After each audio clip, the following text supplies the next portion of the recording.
دەکات. باسی هەر بابەتێک بکات بە شێوەیەکی کردداری وانەکە دەڵێتەوە.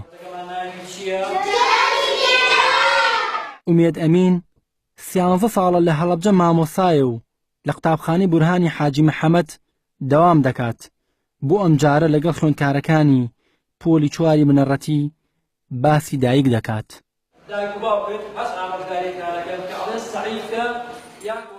دایکی خوێندکارەکانیش ئامادەن، هەر خوێندکارێک دەچێتە تەنیشت دایکی خۆی و دادەنیشێت. جەژنی دایک لە 21 مانگی ئاداری هەموو ساڵێک چیرۆکی دایکان لە جیهان و ڕۆڵی ژنان و دایکان لە حکومڕانی هەڵەبجەدا ناونیشانی وانەیەکە و باس لە ژیانی عادلە خانم دەکرێت وەک حکومڕانێکی شارەکە. بۆ ئەوەی ڕابردووی ئەم ئافرەتە ئەم عادلە خانمە بەڕێزە بە قوتابیان ئاشنا بکەین بە پێویستم دانی بەم شێوازەی کە دەرزە بیلەمەوە و قوتابیەکان بە باشی لە بابەتەکە تێگەن لە ڕێگەی داتاشۆ بۆم شی کردوونەتەوە. لە پۆلەکەدا لەگەڵ دایکی خوێندکارەکاندا قایمقامی هەڵەبجەش کە ژنە ئامادەیی هەیە.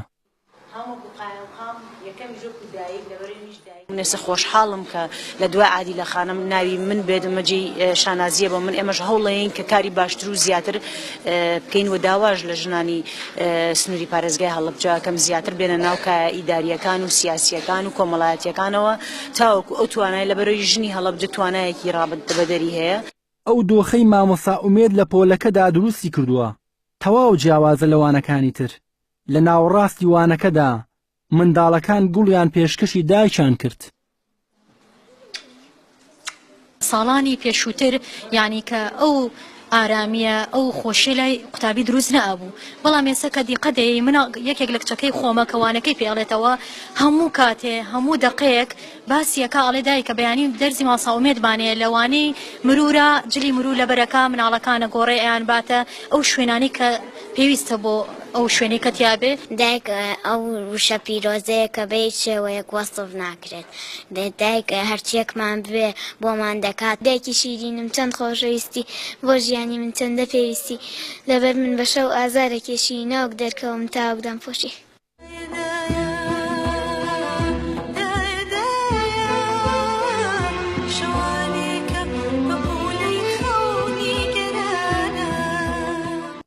ئومێد ئەمین لە ساڵی 2005 وەک مامۆستا دامزراوە و وانەی کوردی دەڵێتەوە. ئەم ساڵیش گۆڕانکاری بەسەر شێوازی وانەکاندا کردووە و بە کردداری دەیانڵێتەوە. چۆمەرسمان کێنێن هەڵەبجە